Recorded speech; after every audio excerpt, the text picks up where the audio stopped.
Ngayon, magbubukas po tayo ng scripture. Dito po sa Romans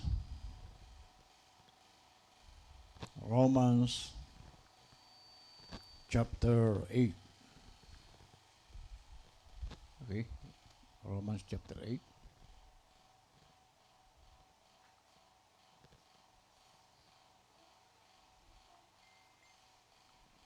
Verse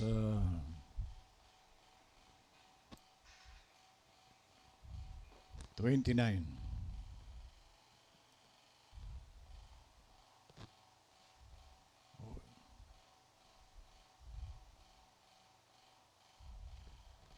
So, 17 muna. 8:17. Ito po ang sinabi ni Apostol Pablo.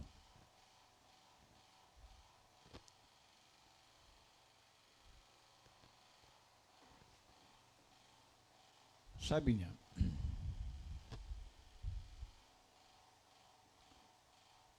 at kung mga anak ay mga tagapagmana nga, mga tagapagmana sa Diyos at mga kasamang tagapagmana ni Kristo, kung gayon nga, makipagtiis tayo sa Kanya upang tayo lumulhati namang kasama niya. So, pensin niyo po yung salitang pag-anak ka, tagapagmana ka. Amen. Ngayon, mayroon siyang sinabi dito na yung mga tagapagmana ay at mga kasamang tagapagmana ni Kristo, kung gayon nga, makipagtiis tayo sa Kanya. So, ano po yung tagapagmana? Mayroon pong pagtitiis. Hindi po tayo naging anak na hayahay. Nakuha niyo ba? Kasi ang maraming Kristiyano, puro pahayahay lang ang pakiramdam nila sa paglilingkod nila. Hindi po ganun. Mayroon po tayo ditong krus o pagtitiis. So makikita nyo yung mga tagapagmana, mayroon pong pagtitiis yan. Hindi po tayo dito tinawag ni Lord para pasarap lagi. Although may meron tayong katuwaan din, kasihan. Pero meron tayo ditong sakripisyo. Yung tagapagmana, sabi niya. At ano pa sabi? Upang tayo'y lumuwalhati namang kasama niya. So may gagampanan ka talaga bilang tagapagmana. Amen. At dito po sa ano po tayo dito sa 2 Corinthians. Meron po ditong binanggit si Apostol Pablo. 2 Corinthians. 2 Timothy pala. 2 Timothy. 2 Timothy chapter 1.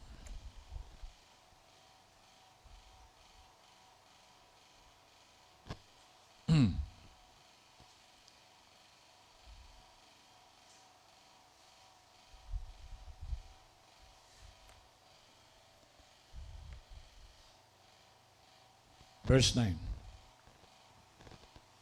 Ito po ang sabi ni Apostol Pablo.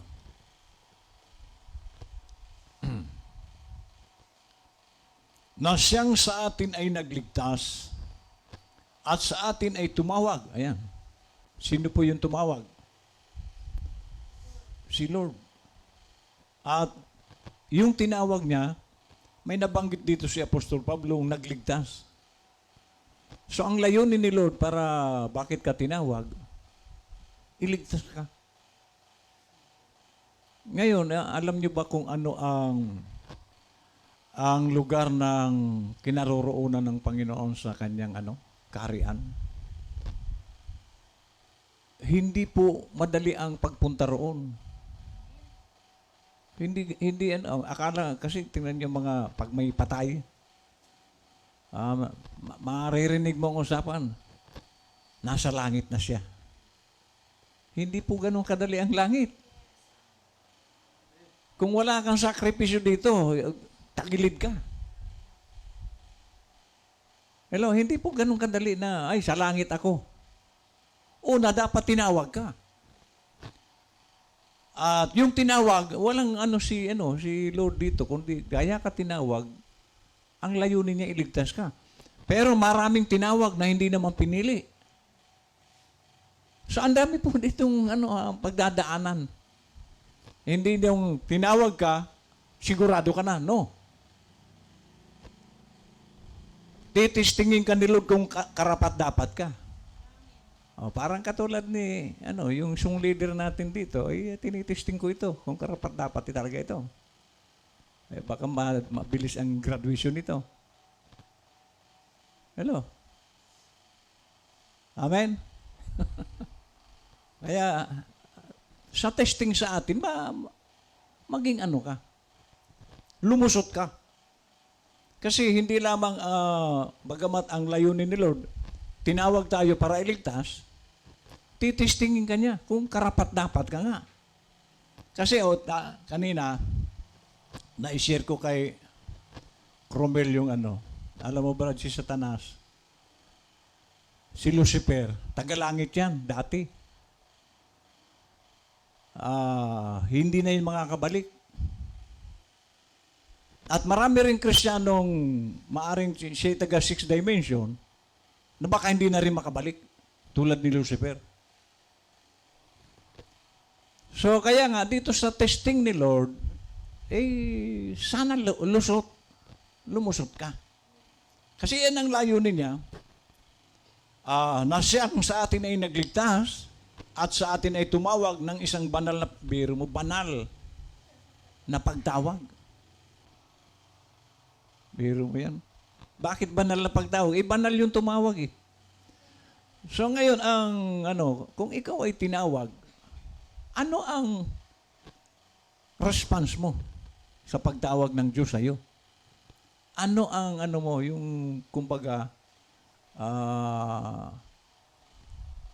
di ba pag tayo po ay sa natural, tinawag ka kunwari ng presidente para magtrabaho, galak na galak ka.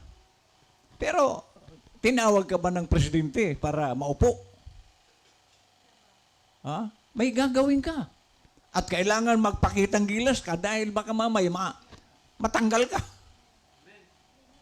Kaya nga maraming sip-sip sa sa palasyo . Para mapasaya niya ang Pangulo.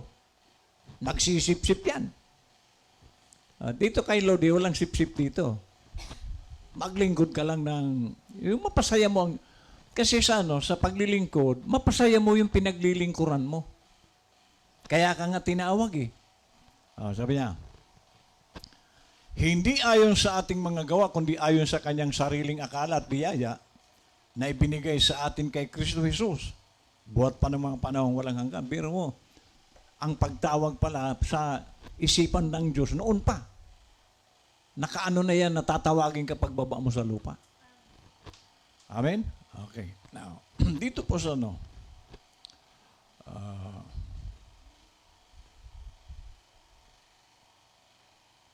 sa Matthew chapter 16 verse 25. Tingnan niyo po dito ang ang warning ni Lord. Sapagkat ang sino mang mag-ibig iligtas ang kanyang buhay, biro mo yan, ay mawawalan ito. Kumbaga, ang tinutukoy dito ni Lord, yung wala ka ng ibang nasa isip ang sarili, mawawalan ka ron ng buhay. At iyan ang maraming Kristiyano hindi nila namamalayan, puro pansarili. Yung para kay Lord, wala silang Amen. So kaya sabi niya, sapagkat ang sino mang mag-ibig iligtas ang kanyang buhay, ay mawawalan ito. Mabigat po ito. At ang sino mang mawalan ng kanyang buhay dahil sa akin, ay makakasumpong niyaon. O yung nagsisikap na parang yung buhay niya, inilaan niya talaga kay Lord na. So, wala nang kwenta sa kanya yung katulad ng mga apostol. Si Pablo, nung tawagin ni Lord, talagang hindi na nga nag-asawa. Talagang ipinokos ni Pablo ang kanyang buhay kay Lord. So, kinalimutan niya na yung sarili. Imagine ninyo, di ba, si Pablo, ano yun, kumbaga, graduate pa ng Bible School yung kay Gamaliel. Parisiyong alang. Pero, nung siya'y tinawag ng Diyos, nawala na siya ng ano sa mundo. Inilaan niya na talaga ang buhay niya para kay Lord. Iyan po ang mga tinawag ni Lord. Kaya sabi niya, ang sino mang mawala ng kanyang buhay, ibig sabihin, isinakripisyo niya ang buhay niya kay Lord. Iyon ang meron, buhay na walang hanggan. Pero yung puro pansarili, yung ginagawa niya, sarili, mawawalan ka ng buhay na walang hanggan. Amen? Ngayon, 26 sabi niya, sapagkat ano ang pagkikinabangin ng tao?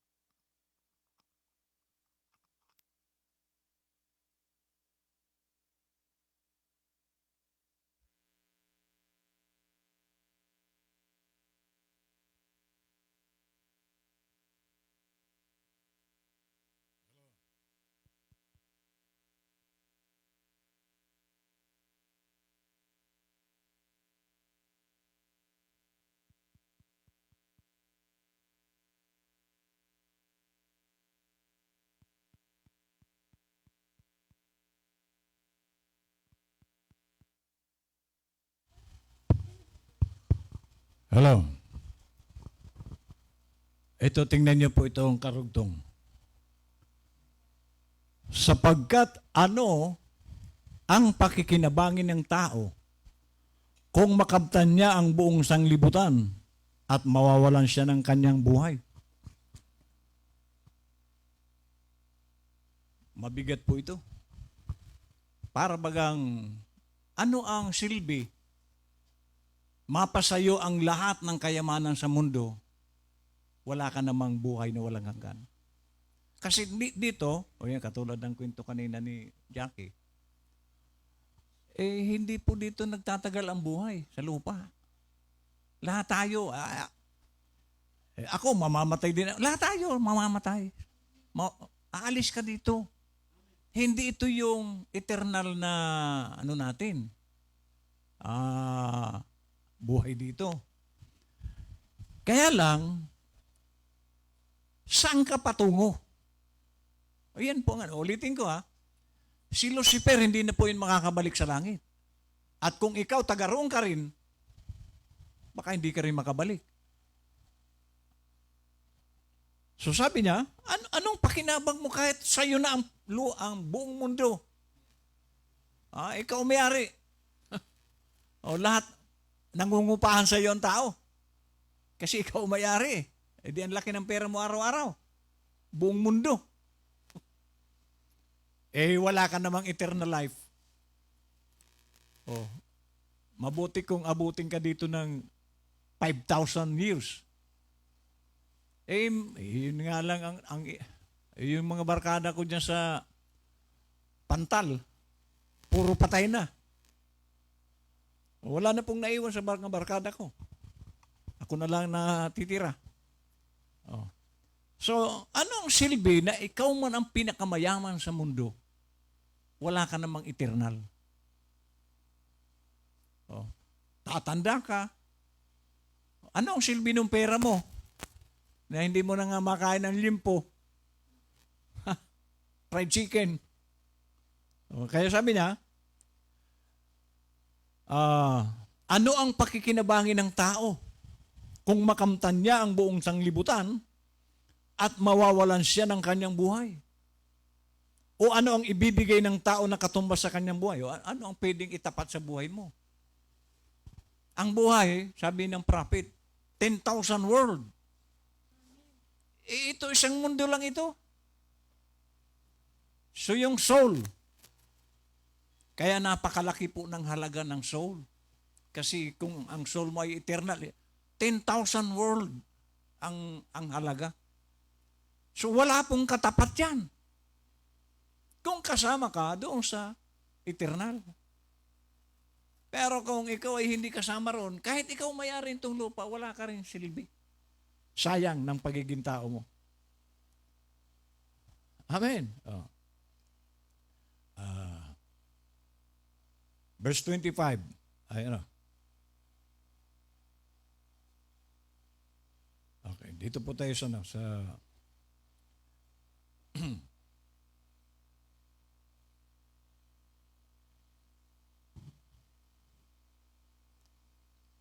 Romans 8, balik tayo. Verse 28. Sabi po ni Apostol Pablo, at nalalaman natin na ang lahat ng mga bagay ay nagkakalakip na gumagawa sa ikabubuti ng mga nagsiibig sa Diyos sa makatuwid bagay. Niyaong mga tinawag, alinsunod sa kanyang nasa. So, kaya nga ang topic natin ngayong gabi, the call of God. So sabi po ni Apostol Pablo, and we know that all things work together for good to them that love God, to them who are the called according to His purpose. May purpose po ang pagtawag ni Lord. Hindi ka po tinawag na walang dahilan. Ngayon, ang tanong, alam mo ba ang dahilan kung bakit ka tinawag? Kasi kung hindi mo alam, yun po ang problema. Kasi hindi mo naman alam na tinawag ka at hindi mo alam ang dahilan, talagang wala kang magagawa. Standby ka.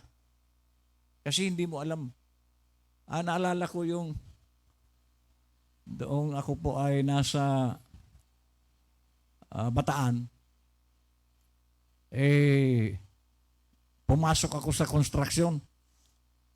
Ngayon ang sweldo ng mason mataas kaysa sa piyon. So ang pinasok kong mason. Ngayon, hindi ko naman alam magmason. Kaya nakatayo lang ako doon. Nakita ko nung foreman, matrabaho ka ba rito? Oo. Anong trabaho mo? Mason ang pinili ko eh. Trabaho mo eh. Anong malay ko doon? So, dahil hindi mo alam, anong magagawa mo? So, ibig sabihin, kung ikaw ay tinawag ni Lord, dapat alam mo kung ano ang trabaho mo sa Kanya. Kaya, nung wala akong alam na may ipakitang mason, doon ka magtali ng anilyo doon sa mga baka. Piyon ang kinalabasan ko. Sabi niya, at nalalaman natin na ang lahat ng mga bagay ay nagkakalakip na gumagawa. Sa ikabubuti ng mga nagsisiibig sa Diyos. So, dito makikita natin na yung mga tinawag, meron silang ginagawa sa mga kapatiran. Amen. Sa ikabubuti ng mga nagsisiibig sa Diyos, sa makatuwid bagay niyaong mga tinawag, alinsunod sa kanyang nasa, yung layunin ni Lord. Tinawag ka ni Lord, may dahilan. Amen. Sabi niya, 29. Sapagkat yaong mga nang una pa'y kanyang nakilala, ay itinalaga naman niya na maging katulad ng larawan ng kanyang anak, upang siya ang maging panganay sa maraming magkakapatid. At yung mga tinalaga niya ay kanyang tinawag naman. Ayan, tinawag uli. Ha? At ang mga tinawag ay inaring ganap naman. So, iyan po ang magandang. Kapag tinawag ka, may plano siya. May plano ang Diyos na ano? Yung i-justified ka. Yung mga nagawa mong kasalanan, buburahin ni Lord yun. Kung ikaw ay totoong tinawag. Amen. At ang mga inaring ganap ay niluwalhati din naman niya. Ito na po ang maganda sa ano. Kapag ikaw ay tinawag ni Lord, sabi ng 31, ano ang ating sasabihin sa mga bagay na ito? Kung ang Diyos ay kakampi natin, sino ang laban sa atin? So ang tinawag niya, kakampi ng Diyos. At pag kakampi ka ng Diyos, sino pa ang kalaban mo? O yan po ang kagandahan. Kaya nga, tingnan nyo, sa karanasan ko, ilan na ba ang nadisgrasya na mga lumaban sa akin? Kasi, kakampi ko ang Diyos eh. O, tama? So, pag kakampi mo ang Diyos, walang magagawa ang tao. Sino ang laban sa atin? Sabi yan. Ayun. Kung ang Diyos ay kakampi natin, sino? Wala kang kalaban na rito. Kasi pag kinalaban ka, sabi nga ng Diyos kay Abraham, ang sumumpa sa iyo, susumpain ko. See? Ang magpala sa iyo, pagpapalain ko. So kaya, pag pinagpala mo, ang lingkod ng Diyos, pagpapala ang tatanggapin mo ka, Lord. Pero pag kinalaban mo ang lingkod ng Diyos, si Lord ang kalaban mo. Amen. Sa 1 Peter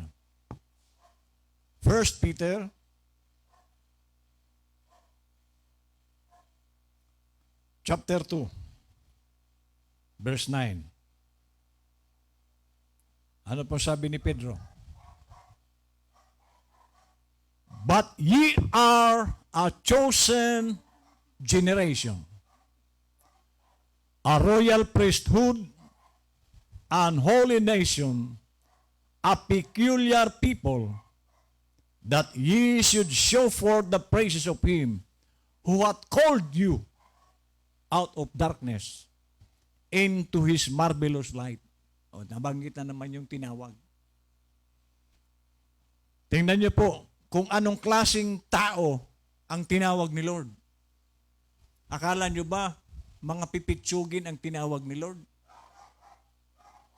Sabi rito ni Pedro, datapwat kayo isang lahing hirang, chosen.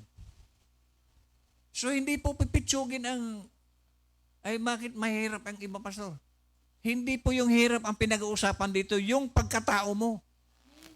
Anong klaseng tao ang mga tinawag ni Lord? Ha? Pinili. Isang makaharing pagkasaserdote.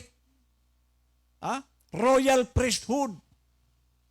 Ano, pipitsugin ba yung royal? Ha? Makahari ng pagsasaserdote. Bansang banal. Bayang pag-aaring sarili ng Diyos. At dito sabi niya, sa English, an holy nation, a peculiar people. At nasabi ko na ito sa inyo noon ng salitang peculiar, different from others. Iba ka sa mga tao. Kakaiba ka. Yan po ang word na peculiar. Hindi ka basta-basta. Hindi ka ordinaryong tao. Royal. Mataas na, kumbaga, royal blood. Mga, ano po yung sa mga kingdom. Baka prinsipe. Ha? So, iyan po ang mga tinawag. Hindi po tayo dito pipitsugin. Ngayon, kung ang turing mo sa sarili mo pipitsugin, ay wala ka nga talagang gagawin. Pero kung ikaw, alam mo na ikaw pala'y tinawag ng Diyos, ay mataas ang malaking respeto mo sa sarili mo. Hindi pala ako basta-basta. Royal priesthood pala ako. Ha? Holy nation. Peculiar. Kakaiba ka. Ang daming tao, iba ka sa kanila. Iyan po ang peculiar. Amen? Kaya nga tayo, huwag mo mamaliitin ang sarili mo. Hindi naman na magmataas ka, kundi kasi kung alam mo palang ikaw ay tinawag ng Diyos, ay malaki ang respeto mo sa sarili mo. Ha? O, saan ka tinawag? That ye should show forth the praises of Him who hath called you out of darkness into His marvelous light. Galing tayo sa dilim. Galing tayo sa kasalanan. Kaya ka pala tinawag para dalhin sa kanyang liwanag. Amen?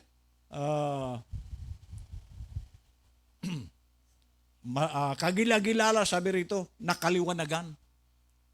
Ibig sabihin na yung word na marvelous, mula doon sa kadiliman, inilipat ka ng Panginoon sa kakaibang liwanag. Tapos, mamaliitin mo sarili mo. Hindi po tayo dito ordinaryo. Ang tinawag ni Lord, hindi po ordinaryong tao. Kaya dapat pahalagahan mo sarili mo. Yung iba, inilalagay nila ang sarili nila sa mundo. Walang halaga sa kanya ang buhay niya. No.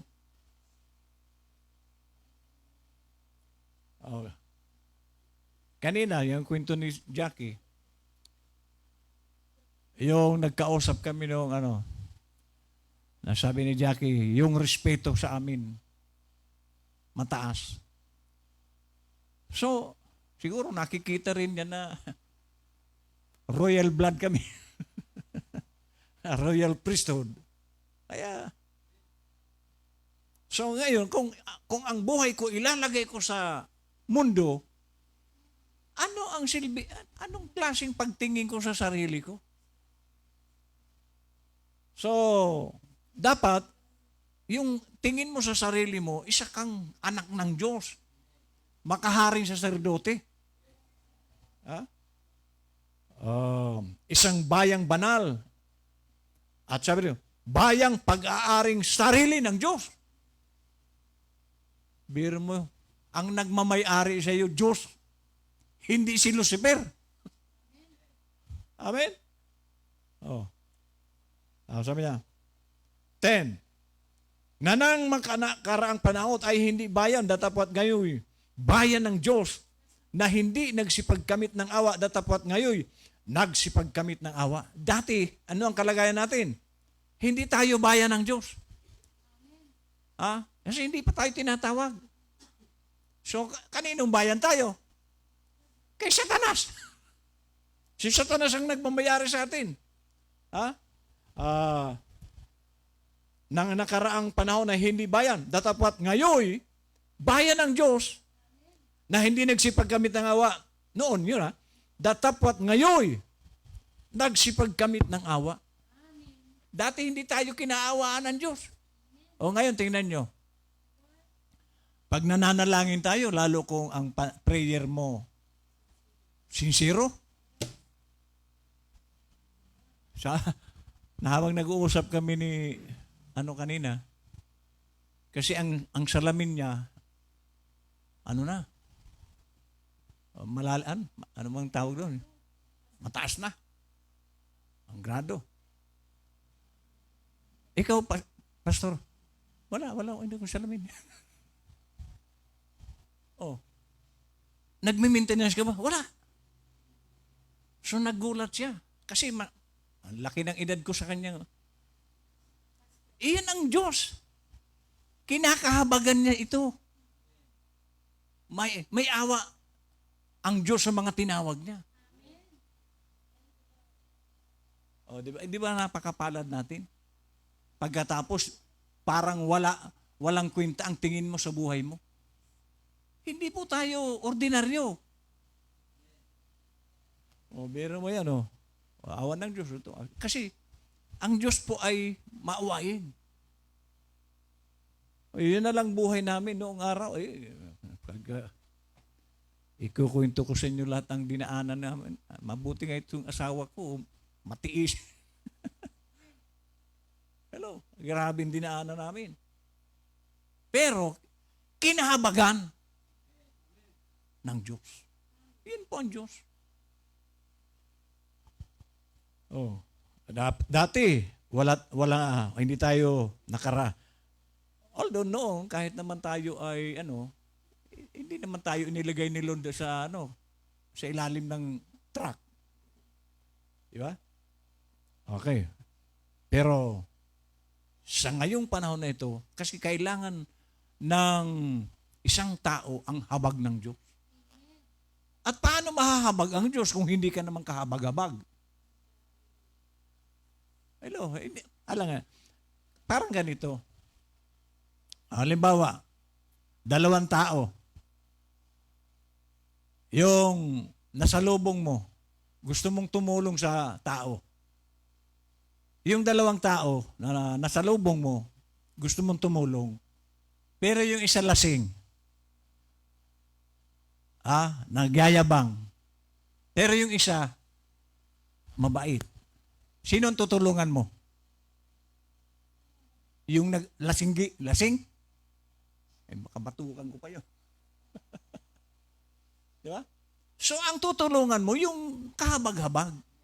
So, ang tanong dito, dapat ba tayong magkamit ng awa ng Diyos? Kasi yun ang kaawa ni Lord. Yung dapat lang tumanggap ng awa. Hindi lahat ng tao kahabag-habag.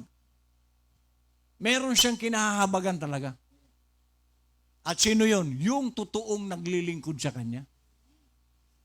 Pero kung hindi ka naman naglilingkod kay Lord ng tama, paano ka naging kahabag-habag? Oh.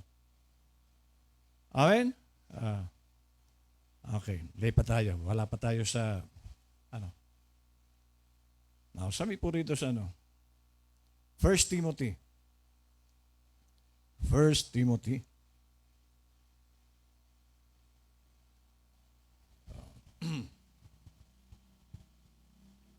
Chapter 2. First.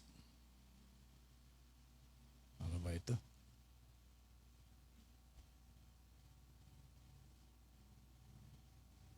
Verse 7.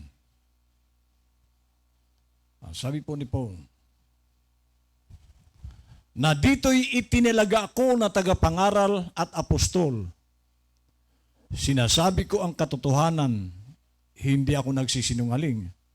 Guro sa mga hintil sa pananampalataya at katotohanan. 8. Ibig ko nga ang mga tao'y magsipanalangin sa bawat dako na iunat ang mga kamay na banal, na walang galit at pakikipagtalo. So si Pablo, tinawag siya. At meron siyang papel na ginagampanan. Ano yung sabi niya? Itinilaga ako na tagapangaral. So ang pagkakatawag kay Pablo, preacher. Tayo, ano ang pagkatawag sa atin ni Lord? Gampanan mo yun. Kasi sabi ni Pablo, tagapangaral ako. Sinasabi ko ang katotohanan, hindi ako nagsisinungaling. So yan po ang mga preacher. Ang sinasabi, ang pinapangaral, yun totoo. Walang halong kasinungalingan. Guro sa mga hintil sa pananampalataya at katotohanan. So ang payo niya sa mga tinuturuan niya, ibig ko nga ang mga tao'y magsipanalangin. So ang ni Paul, yung mga tao, dapat kayo lagi nananalangin. Yan po ang mga tinawag. Sa bawat dako, na iunat ang mga kamay na banal, na walang galit at pakikipagtalo. Yun yung sinasabi ni Jackie kanina. Alisin yung mga galit. Iyan po ang mga tinawag ng Diyos. Wala na yung kasi yung galit, ay trabaho po yan ng mga taga-sanlibutan. Amen. Yung lagi kang, naalala ko yung kapitbahay namin dito noon. Kaaway lahat ng tao rito. Ha? Sa atin naman, hindi naman sinabing huwag kang magalit. Pero ang galit mo, sandali lang. Yung maging puot na yan. Amen. Oh. Okay. Now, bakit ka tinawag ng Diyos? Amen. Okay. Sa 1 John chapter 5 verse 19. Tingnan niyo po dito si John. Nalalaman natin na tayo sa Diyos at ang buong sanglibutan ay nakahilig sa masama. So ang sanglibutan, kung taga-sanglibutan ka, doon ka nalagay sa masama. So ang mga tinawag, nasa mabuti sila. Iyan ang layunin ni Lord. Bakit ka tinawag? Upang maging mabuti ka. Mabuti sa lahat ng bagay. Mabuting karakter, mabuting kalagayan, mabuting asal, mabuting kabuhayan. Hindi tayo tinawag ni Lord. Okay, tinawag tayo ni Lord noon, nagpasimula tayo sa puro hirap. Pero, hindi po lagi hirap. Amen? Oh. So nakikita nyo ba? John, chapter 17, verse 18. Ito po ang sabi.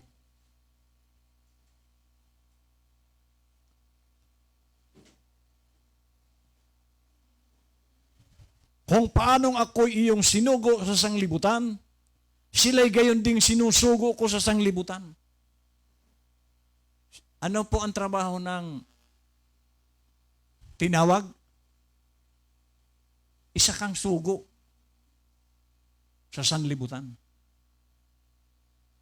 Dahil sabi ni Lord, kung paanong ako'y iyong sinugo sa sanglibutan, sila'y gayon ding sinusugo ko. So ang layunin ni Lord, kaya ka tinawag, upang gawin kang ambasador ni Kristo. O ngayon, nagagampanan ba natin ang pagiging sugo? O katulad po ng ni Moises. Bakit tinawag si Moises? Ang sabi ni Lord kay Moises, puntahan mo ang bayan ko sa Egypto. Palayain mo sila doon. Iyan po ang trabaho ng Kristiyano. Palayain yung mga bihag ni Satanas. Kung hindi ka makahayo, may mga kapatiran tayong bihag pa rin ni Satanas. O dito, tulungan mo siya makalaya. Kasi yan ang trabaho ng tinawag ni Lord, palayain ang mga bihag ng kalaban. Amen. Okay, punta tayo sa dahil mahaba po ito. Dito po sa prophet, punta tayo. Sa Branham Quotes. Sa Golden Nuggets. Golden Nuggets.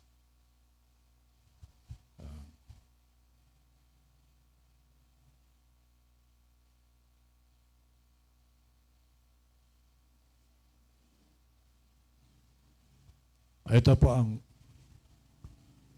sa 03 1/2012.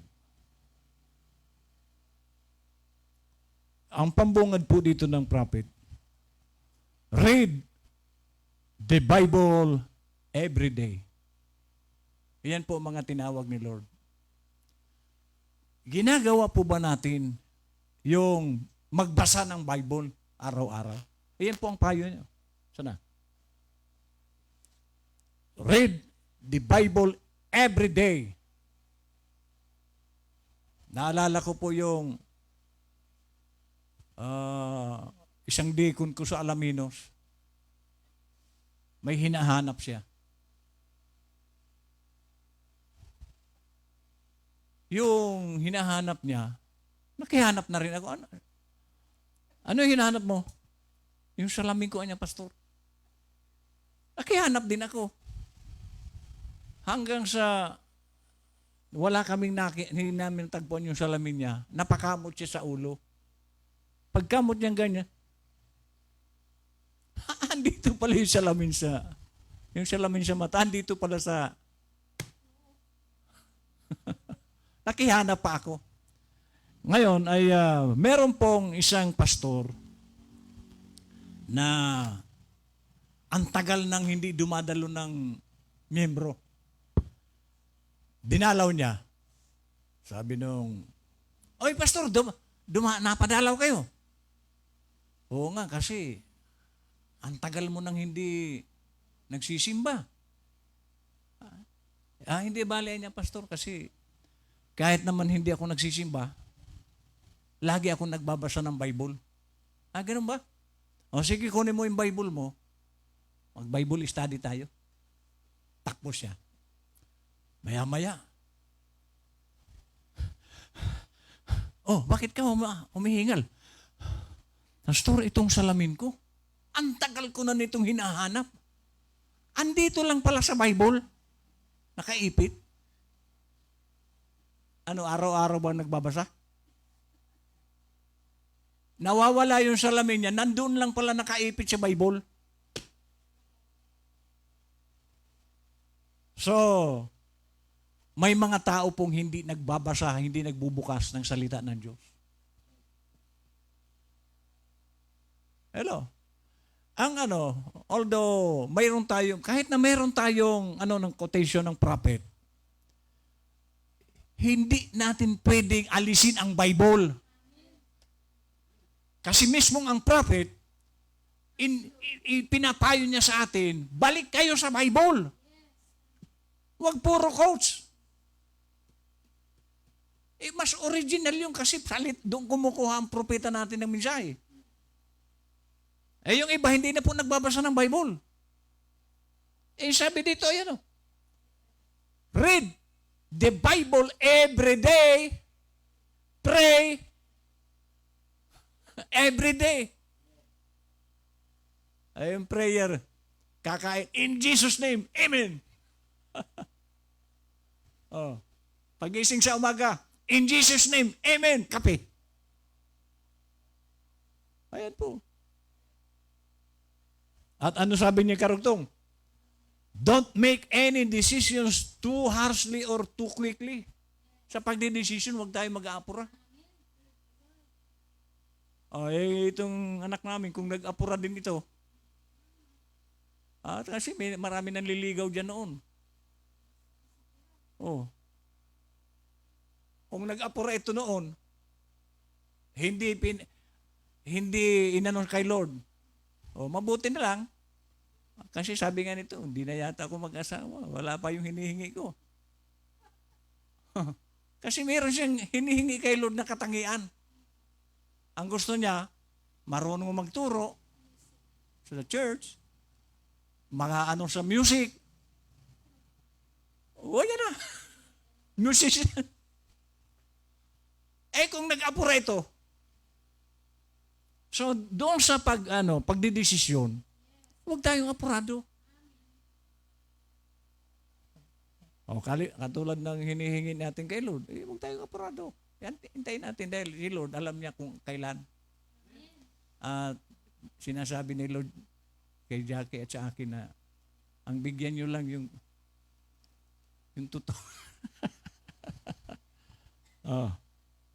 Sabi niya, don't make any decisions too harshly or too quickly without first considering God about it. Isang guni natin lahat kay Lord. Lahat ng ating gagawin. Amen. Hindi po tayo ordinaryong tao, sabi nga kanina. So mayroon tayong Diyos, yung tumawag sa atin, lahat ng gagawin natin, isang guni natin kay Lord. Lahat. Ang sabi niya, ask him, shall I do this, Father? Ask him, is it your will for me to do this? Kalooban mo ba, Lord, itong didesisyonin ko? Kasi kung ang decision mo, hindi kalooban ni Lord, hindi ka magpaprosper. Kung iyan ay kalooban mo lang, at hindi si Lord ang may gusto niyan, ikaw lang, hindi ka magtatagumpay. Marami ang abroad. Ang layunin makapagpagawa ng bahay. Ilang taon na sa abroad. Wala pa ata kahit isang 2x2. Hindi po ang abroad ang magbibigay sa atin ng blessing. Kahit sa Pilipinas, kung ikaw ay naglilingkod kay Lord, hindi kanya pwedeng pagkulangin. Tsaka, sabi nga kanina, mapunta man sa iyo ang buong mundo kung mawawalan ka naman ng buhay. Anong silbi nun? Saan mo dadali ng kayamanan? Sabi niya? Then see what the Holy Spirit will speak to you. He might not give you a vision, but He will speak in some way to you. So, mangungusap si Lord sa iyo sa iba-ibang paraan. Maghintay ka lang. To let you know if you'll be sincere and ask Him. Amen. Okay. Paragraph 2. Now, this is what I'm saying this morning. Ito po ang mga payo ng propeta. Is storing food. Doon po sa Malanay, meron ako doong kaibigan na ang biyanan niya, merong taniman ng palay. Sabi niya sa akin, alam mo niya, Pastor, naglalaon na yung palay namin, yung bigas namin, meron na namang bago. Tambak ang palay nila sa bodega. Sa palagay nyo, magutom kaya ang mga taong yun? Na may nakaimbak, puno ang bodega ng palay? Magutom pa kaya sila? So bakit hindi sila magugutom? Kasi marami nakaimbak. At sabi dito ng propeta, mag-imbak kayo ng pagkain. Pero ang tinutukoy niya dito, hindi pagkain literal. Spiritual food. Mag-imbak kayo kasi pag itong mga Kristiyanong totoo, ipapasara kasi itong church. Paano kung wala kang imbak? Kasi yung iba, nagsisimba, paglabas, wala nang maalala. Hindi po yan nag-iimbak. Nagtatapon. Ang pag-imbak yung nasa sa puso mo, nag-take note ka, maghiwa-hiwalay man tayo, naka-record dyan yung ano mo. Kasi itong mga cellphone natin, yung record dyan, mawawala po yan. Ito nga, pinaplano ng animator, lahat ng mga naka-record dito, monthly yata, buburahin. So, wala kang ano. Pero kung meron kang nag-take note ka, maaalala mo ito. So sabi niya, storing food so that you'll have something to eat. Natural. Pero ang tinutukoy ng propeta, para meron kang laging nababalik-balikan na pagkain. Mag-take note tayo.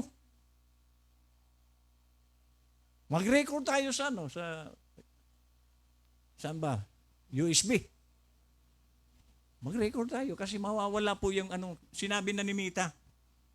Yung natin ditong record, monthly, buburahin na nila. O, i-download. Yan ang pag-iimbak ng pagkain. Kasi ito, sasarado ito. Ang mga bukas lang na yung kaalyado nila. Tayo, hindi naman tayo, si Brother Branham, siya lang yung hindi nakipagkamay sa Pope. Siya lang yung hindi humalik sa singsing ng Pope. Kaya markado tayo. Sabi niya, so that you'll have something to feast upon. Get it on your tapes. Ayan. So sinabi niya, mag-record kayo. Set in the cool of the room. Maybe. When I'm long ways away, ayun, nangyari na. Wala na siya. You will still remember these things are true. Kasi wala namang ibang tamang mensahe. Mensahe ng prophet. Oh, sit in your room and listen. Oh, habang nandun ka sa loob ng kwarto mo, pakinggan mo yung naka-record. Ako mismo po, yung mensahe ko, nakikinig ako kasi dito, pag nagsalita ako, hindi ko alam kung ano yung imimensahe ko. Hindi ko alam kung ano mga susunod na sasabihin ko. Kaya ako mismo nakikinig din sa mensahe ko para makakain din ako. Sit in your room and listen. See? And this is food is storing in the storehouse. So yung mga pagkain binanggit ng propeta sa church, dalhin nyo sa bahay nyo. Paragraph 3. Ito. Nighttime. Ano yung nighttime? When all demon powers shut down towards morning. So sa gabi, hindi masyadong ang diablo sa gabi. Bakit? Sabi niya, when they are not roaming. So hindi gumagala daw ang demonyo sa mula gabi pa umaga.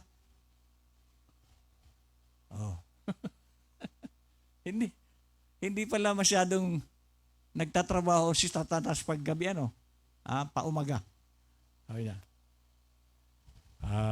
Nighttime when all demon powers shut down towards morning. When they are not roaming, that's the time the Holy Spirit moves in and talks to me. So, doon pala kumikilos ang Holy Ghost kay Brother Branham sa panahon na hindi gumagala si Satanas. Kasi pag araw na, busy na si Satanas, hindi ka na makapag-concentrate. So sa madaling araw siya. Habang ang diablo hindi pa kumikilos. Napapagod kasi ang diablo. Di ba? Doon sa Matthew 12:45. Napapagod siya. Kaya hahanap siya ng lilipatan. Okay. Sabi niya, go early if you want to pray. Rise up early. Kaya po ako, madaling araw, pumupunta na ako dito sa church. Habang hindi pa busy si Satan. Maayos kami. Kasi pag maliwanag na, busy na si Satan yan. Yung utak mo, isturbuhin na. Hindi mo na masasabi ng maigi kay Lord yung gusto mong sabihin. Okay. So sabi niya, bumangon kayo ng maaga. Lalo na kung may trabaho ka. Agahan mo. Kasi papasok ka pa. Ngayon, nagising ka, alas 7, alas 6. Paano ka pa makapag-pray? Siyempre, asikasuhin mo na, pandesal. Kape.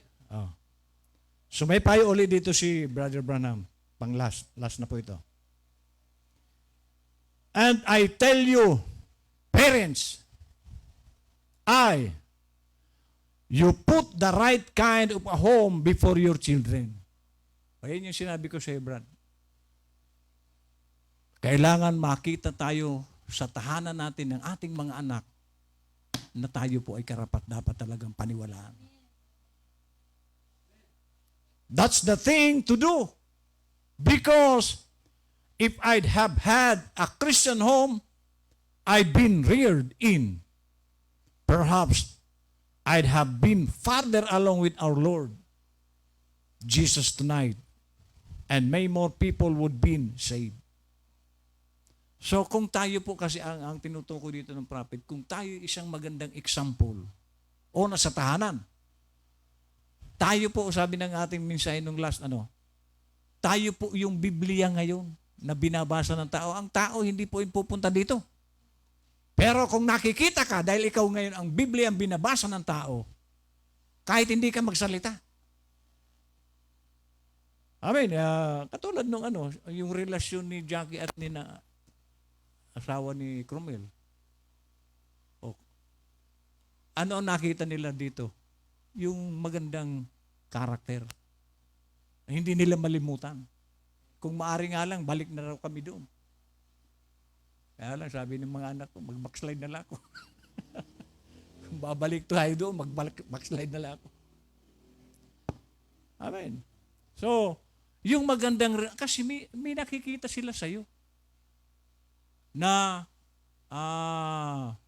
maaring sila man ay dahil nagustuhan yung mga karakter mo, ginagaya nila. Amen. So, yan po ang ating ano ngayon. Ikaw bilang tinawag, ulitin ko, hindi ka basta-basta tao.